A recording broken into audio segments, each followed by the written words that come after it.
Hello अपने प्यारे भाइयों को, मैं सतीश आपके अपने यूट्यूब चैनल शर्मा टेक जी पे आप लोग का स्वागत करता हूं। इस वीडियो को देखने से पहले चैनल को लाइक सब्सक्राइब और साथ साथ बेल आइकन की घंटी दबाकर वीडियो को जरूर शेयर करें। और आज का हमारा क्लास होने वाला है हिंदी के वर्ड विचार। तो आज हम वर्डों के विचारों में बातें करेंगे। तो सबसे पहले हमारा है वर्ड रचना। मुख से निकलने वाली प्रत्येक सार्थक ध्वनि को हम क्या कहते हैं? वर्ड कहते हैं। मुख से निकलने वाली प्रत्येक सार्थक ध्वनि को हम क्या कहते हैं? वर्ड कहते हैं। और इसलिए ध्वनि को अभिव्यक्त, जो हम अपने भाषाओं द्वारा अभिव्यक्त करते हैं, जिसको बोलते हैं, इसलिए ध्वनि को अभिव्यक्त की न्यूनतम इकाई माना जाता है। इसलिए ध्वनि को अभिव्यक्त की न्यूनतम इकाई माना जाता है। और लघुत्तम जो वाक ध्वनि है, जो मुख से निकलने वाली जो लघुत्तम, कम से कम मात्रा में जो हम हमारे वाक ध्वनि है, जिसको हम बोलते हैं लघुत्तम वाक ध्वनि, को हम क्या कहते हैं? वर्ड कहा जाता है। और वर्डों के समूह को हम क्या कहते हैं? वर्णमाला। तो अब हम वर्णमाला के बारे में चर्चा करेंगे। सबसे पहले आता है हमारी मूल संख्या। वर्णमाला में हमारी मूल संख्या 44 होती है और कुल संख्या 52 होती है। सबसे पहले हम विचार करेंगे कि वर्णमाला में मूल संख्या हमारी 44 होती है और कुल संख्या क्या होती है? 52 होती है। तो आगे वीडियो में हम चर्चा करेंगे कि वर्णमाला के जो हमारी मूल संख्या है और कुल संख्या है, कैसे यह मूल संख्या 44 है और यह कुल संख्या 52 है। इसका वर्गीकरण 3 रूपों से हुआ है। इनका वर्गीकरण, जो हमारा वर्णमाला है, इनका वर्गीकरण 3 रूपों में हुआ है, जिसको हम बोलते हैं उच्चारण के स्थान पे। पहला हमारा है उच्चारण के स्थान पे, दूसरा है वायु संवेग के स्थान पे, तीसरा है हमारे तारत्व के स्थान पे। तो अब हम इन्हीं पे चर्चा करेंगे कि जो उच्चारण के स्थान पे होते हैं उसे क्या कहते हैं, वायु संवेग के स्थान पे जो होते हैं उसे हम क्या कहते हैं, और तारत्व के स्थान पे जो होते हैं उसे हम क्या कहते हैं। तो सबसे पहले चलते हैं उच्चारण के स्थान पे स्वर। उच्चारण के स्थान पर स्वर। तो स्वर सबसे पहले आता है, स्वर किसे कहते हैं? सबसे पहले आता है हम स्वर किसे कहते हैं? तो स्वर जिन वर्णों का स्वतंत्र अस्तित्व होता है, जिन वर्णों का स्वतंत्र अस्तित्व होता है, जिनके उच्चारण में कम समय लगता है, जिनके उच्चारण में क्या लगता है? कम समय लगता है, इन्हें मात्रा भी कहा जाता है। और इनकी संख्या क्या होती है? 11 होती है। जैसे अ, आ, ई, उ, री, ए, ऐ, ओ, औ। तो यही हमारी संख्याएं हैं जो 11, इनकी संख्या क्या होती है? 11 होती है। तो सबसे पहले स्वर वर्ण के कितने भेद होते हैं? स्वर वर्ण के कितने भेद होते हैं? तो सबसे पहले आता है हमारा ह्रस्व स्वर, दूसरा होता है दीर्घ स्वर, और तीसरा है संयुक्त स्वर, और चौथा है प्लुप स्वर। तो स्वर वर्ण के 4 भेद माने जाते हैं। कौन कौन से? एक है ह्रस्व स्वर, दूसरा होता है हमारा दीर्घ स्वर, और तीसरा होता है हमारा संयुक्त स्वर, और चौथा होता है हमारा प्लुप्त स्वर। तो सबसे पहले नोट, कुछ विद्वानों का मत है कि जो हमारा संयुक्त स्वर है और दीर्घ स्वर को एक साथ जोड़कर स्वर वर्ण, मतलब कि दीर्घ स्वर और संयुक्त स्वर को जोड़ के, दीर्घ और संयुक्त स्वर को जोड़कर क्या कहा गया? एक स्वर वर्ण के 3 भेद मानते हैं। लेकिन परंतु स्वर वर्णों को कितना मानना चाहिए? 4 मानना चाहिए। तो चर्चा करेंगे ह्रस्व स्वर के बारे में, दीर्घ स्वर के बारे में, संयुक्त स्वर के बारे में, और प्लुप्त स्वर के बारे में। ह्रस्व स्वर, पहला हमारा आता है ह्रस्व स्वर। ह्रस्व स्वर जिनके उच्चारण में अत्यंत कम समय लगे, उसे हम क्या कहते हैं? ह्रस्व स्वर कहते हैं। जैसे अ, ई, उ, री, ये हमारे क्या है? ह्रस्व स्वर है। और इस ह्रस्व स्वर को हम मूल स्वर भी कहते हैं। ह्रस्व स्वर को क्या कहते हैं? मूल स्वर भी कहते हैं। इसमें दिया गया है कि अ को हिंदी वर्णमाला में शहीद वर्ण कहा जाता है। किसको शहीद वर्ण कहा जाता है? अ को हिंदी वर्णमाला में शहीद वर्ण कहा जाता है। और फिर इसके बाद दूसरा आता है हमारा दीर्घ स्वर। दीर्घ स्वर क्या होता है? दीर्घ स्वर वह होता है कि वह जिसके उच्चारण में ह्रस्व स्वर से दुगुना समय लगे, जिसके उच्चारण में ह्रस्व स्वर से दुगुना समय लगे, उसी को हम क्या बोलते हैं? दीर्घ स्वर बोलते हैं।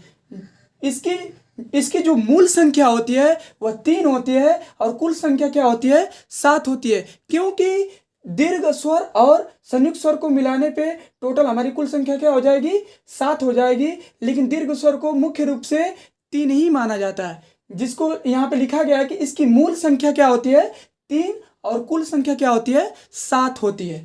तो जैसे आ, बड़ी ई, बड़ा ऊ, तो ये हमारे क्या है? दीर्घ स्वर है। फिर इसके बाद आता है हमारा संयुक्त स्वर।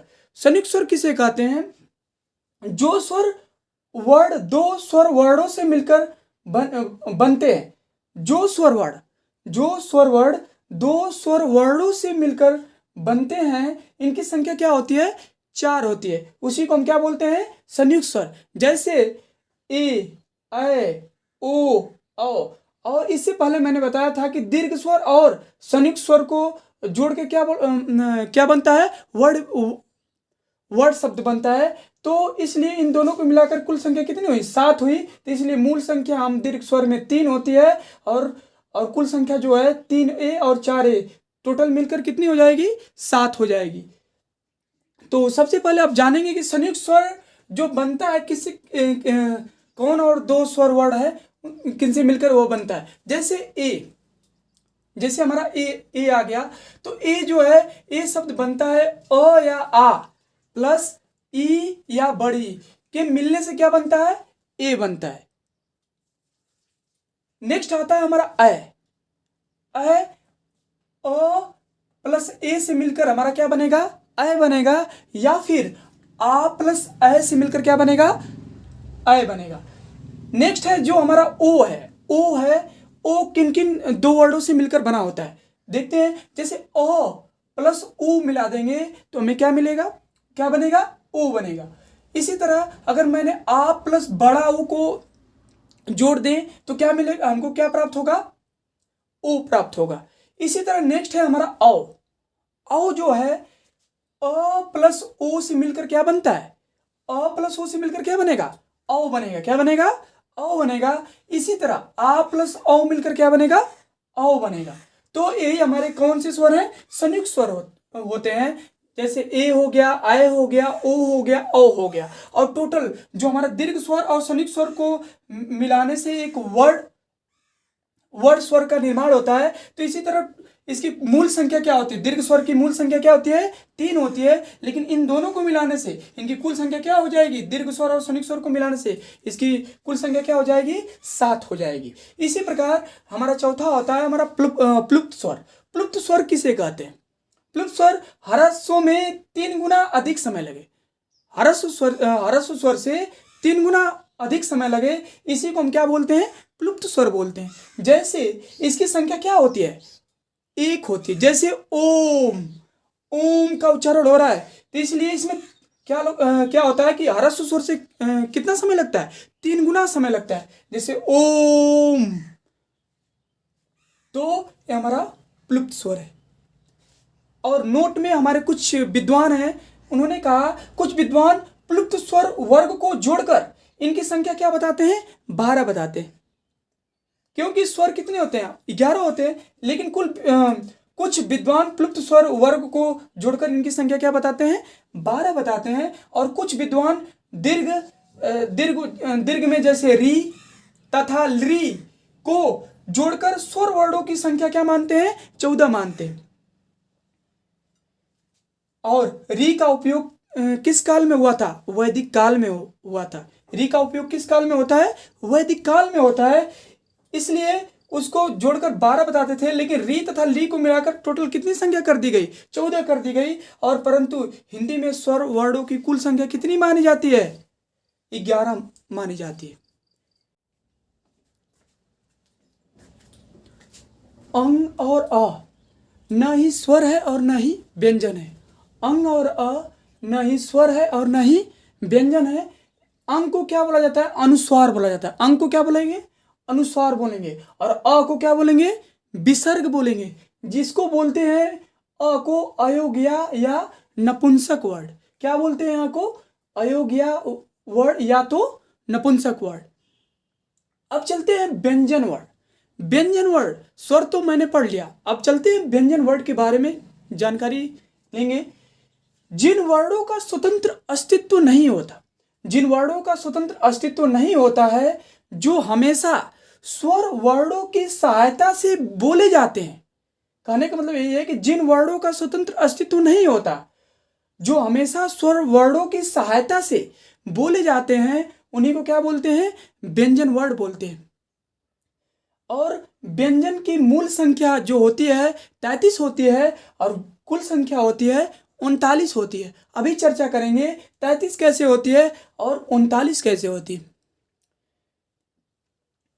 फिर इसके बाद हमारा आता है मूल व्यंजन या स्पर्शी व्यंजन। मूल व्यंजन या स्पर्शी व्यंजन। और इस मूल व्यंजन या स्पर्शी व्यंजन की जो हमारी कुल संख्या होती है वो 25 होती है और मूल संख्या कितनी होती है? 16 होती है। सबसे पहले हम वर्ड क, ख, ग, घ, अंज्ञा, ये किसे बोला जाता है? कंठ से बोला जाता है। किसे बोला जाएगा? कंठ से। तो इसलिए क जो वर्ड होता है वो क्या होता है? कंठ होता है। जो शब्द कंठ से बोले जाते हैं उसको क वर्ग। च, च, छ, ज, झ, इया, ये किससे बोले जा रहे हैं? तालु से। किससे? तालु से बोले जा रहे हैं। नेक्स्ट है ट, ठ, ड, ढ, अड़, ये किससे बोला जाए? मूर्धा। किससे? मूर्धा से। नेक्स्ट है हमारा त, थ, द, ध, न, क्योंकि जो हमारा जो तालु है और हमें दंत से स्पष्ट कर रहा है, इसलिए त, थ, द, ध, न, ये हमारा कौन सा हो गया? दंत। नेक्स्ट है प, फ, ब, भ, म, किससे बोले जाते हैं? ओष्ठ से। किससे? वो ओष्ठ से ध्वनि निकलती है। तो सबसे पहले अब जानेंगे इसके बारे में कि हमारी कुल संख्या 25 क्यों होती है और मूल संख्या 16 क्यों होती है। तो अभी इसके बारे में भी चर्चा करेंगे। देखिए क, ख, ग, घ, अंज्ञा, 4 ये हो गए। च, छ, ज, झ, 4 ये हो गए। ट, ठ, ड, ढ, 4 ये हो गए। त, थ, द, ध, 4 ए वर्ड हो गए। 4, 8, 12, 4 चौके 16, कितने? मूल संख्या कितनी हो गई? 16 हो गई। लेकिन जो हमारी कुल संख्या होगी बाकी 16 और बाकी जो अंज्ञा, इया, ड़, न, म, प, फ, ब, भ, ये कौन सा हमारा व्यंजन है? नासिक के व्यंजन है, जो नाकों से बोले जाते, नासिक के व्यंजन। तो इसकी मूल संख्या क्या होती है? 16 होती है और कुल संख्या कितनी होती है? 25 होती है। और स्पर्शी व्यंजन को हम बोलते हैं उदित व्यंजन। स्पर्शी व्यंजन को क्या बोलेंगे? उदित व्यंजन बोलेंगे। और अब हम जानेंगे व्यंजन मूल संख्या। जो व्यंजन की मूल संख्या होती है वह 33 होती है और कुल संख्या क्या होती है? 39 होती है। जैसे अभी मैंने चर्चा किया नासिक के व्यंजन कौन कौन से होते हैं। तो नासिक के व्यंजन अंज्ञा, इया, ड़, न, प, फ, ब, भ, म, ये सब किससे बोले जाते हैं? नासिक के व्यंजन है। कौन से व्यंजन है? नासिक के व्यंजन। अब चलेंगे इसके बारे में कि मूल संख्या 33 कैसे होती है और कुल संख्या 39 कैसे होती है। तो अभी चर्चा करेंगे हम, और आप लोग बने रहिए दृढ़ निश्चय के साथ और आपको समझ में आएगा। हर एक चीज, हर एक टॉपिक समझ में आ जाएगा। तो सबसे पहले अब चलेंगे, मूल संख्या जो होती है 33 होती है और कुल संख्या क्या होती है? 39 होती है। जैसे क, ख, ग, घ, अंज्ञा, च, छ, ज, झ, इया, ट, ठ, ड, ढ, अड़, त, थ, द, ध, न, प, फ, ब, भ, म, य, र, ल, व, स, ह। तो इसको कौन सी संख्या बोला जाता है? मूल संख्या बोला जाता है। कौन सी संख्या बोली जाएगी? मूल संख्या। और हमारी मूल संख्या कितनी होती है? व्यंजन में मूल संख्या कितनी होती है? 33 होती है। कितनी होती है? 33 होती है। और अब जानेंगे कुल संख्या। जब 33 से हो गए, बाकी जो कुल संख्या 33 तो मिल गए, हमारी मूल संख्या 33 मिल गई, प्लस अब 39 कैसे बनेंगी, तो चलते हैं इसके बारे में चर्चा करेंगे। देखिए छत्री, त्र, ज्ञानी, स्र, चारे हो गए, ड, अंग, ढ, दो ये हो गए, तो 4 और 2 6, टोटल मिलकर कितने हो गए, 39 हो गए। तो इसलिए जो हमारे व्यंजन में कुल संख्या कितनी होती है, 39 होती है, और मूल संख्या कितनी होती है, 33 होती है।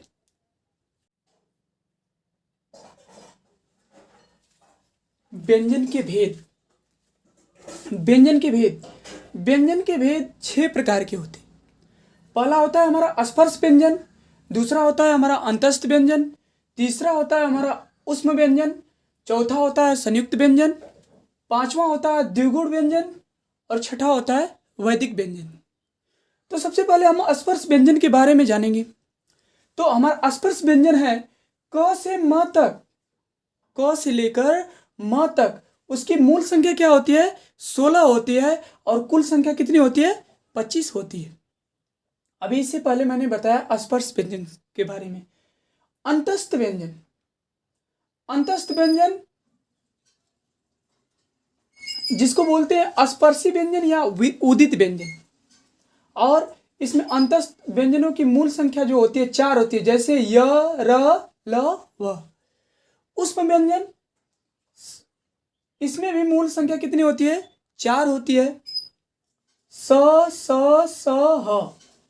संयुक्त व्यंजन, इसमें भी मूल संख्या कितनी होती है, 4 होती है, छत्री, छत्री, त्र, ज्ञ, स्र। द्विगुण व्यंजन, द्विगुण व्यंजन में मूल संख्या कितनी होती है, 2 होती है, ड़, ढ।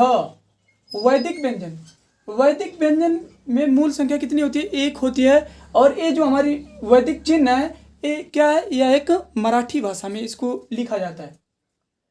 तो अब जानेंगे कि स्पर्शी व्यंजन या उदित व्यंजन क्या होते हैं। इसमें अंतस्थ व्यंजन, जिनके उच्चारण में श्वास अंदर की तरफ जाए, जिसके उच्चारण में श्वास जो है अंदर की तरफ जाए, उसी को क्या बोलते हैं, अंतस्थ व्यंजन बोलते हैं। जैसे नोट में है हमारा य और व को, य और व को अर्ध स्वर कहा जाता है। नोट में जो य होते हैं और व होते हैं उनको क्या बोलेंगे, अर्ध स्वर बोलेंगे। क्या बोलेंगे, अर्ध स्वर बोलेंगे। और इनकी मूल संख्या कितनी होती है, 4 होती है, जैसे य, र, ल, व। नेक्स्ट है हमारा उष्म या संघर्षी व्यंजन। उष्म व्यंजन को ही क्या बोलते हैं, संघर्षी व्यंजन बोलते हैं।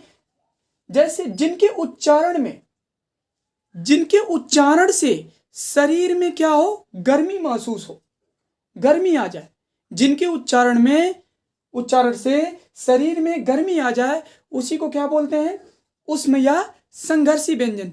जैसे जैसे स, स, स, ह, स, स, स, ह, और इसकी मूल संख्या जो होती है वह 4 होती है। संयुक्त व्यंजन, संयुक्त व्यंजन जो दो व्यंजन वर्णों से मिलकर बनते हैं, जो दो व्यंजन वर्णों से मिलकर बनते हैं, उसी को क्या बोलते हैं, संयुक्त व्यंजन। जैसे छत्री, त्रिशूल, ज्ञानी, स्र। इसकी मूल संख्या कितनी होती है, 4 होती है। और छत्री कैसे बनता है, छत्री कैसे बनता है, देखिए 2 संयुक्त व्यंजन वर्णों, आधा क और प्लस मूर्धन्य क। इन 2 वर्णों से किसका कौन सा शब्द बनता है, छत्री बनता है। त्र, त्र में त्र, आधा त और प्लस र, 2 व्यंजन वर्ण मिलकर क्या बनाते हैं, त्र बनाते हैं।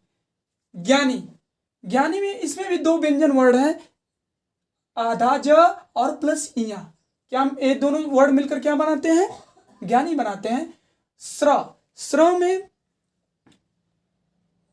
बड़ा स प्लस आधा बड़ा स प्लस र मिलकर क्या बनाते हैं, स्र बनाते हैं।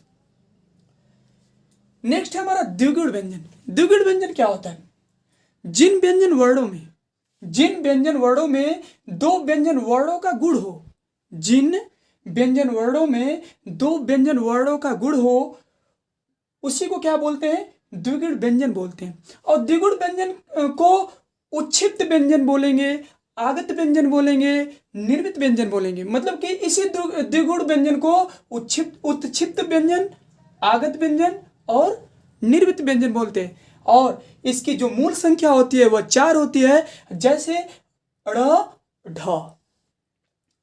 नेक्स्ट है हमारा वैदिक। वैदिक जो यहाँ पे देखा गया कि वैदिक व्यंजन, जो इसमें मूल संख्या कितनी होती है? 1 होती है, जो कि यह मराठी भाषा का क्या है? एक शब्द है। तो वैदिक व्यंजन, जो व्यंजन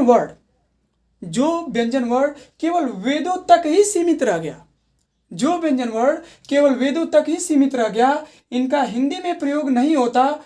इसे लुंठित ड या लुंठित र कहते हैं। मराठी भाषा में इसका आज भी प्रयोग होता है। जो हमारा वैदिक व्यंजन, जिसको ये मराठी शब्द है और यह मराठी भाषा में जिसे इसे लुंठित ड या लुंठित र कहते हैं, और इसका मराठी भाषा में इसका आज भी प्रयोग होता है।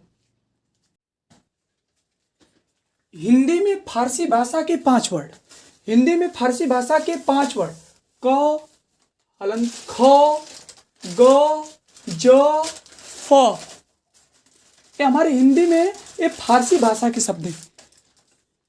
हिंदी भाषा में तुर्की के 2 वर्ड, तुर्की शब्द के 2 वर्ड ड़ ढ।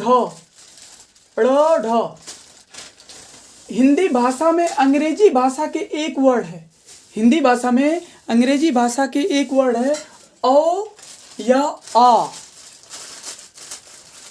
औ या आ। फिर मिलेंगे अगले वीडियो में। धन्यवाद।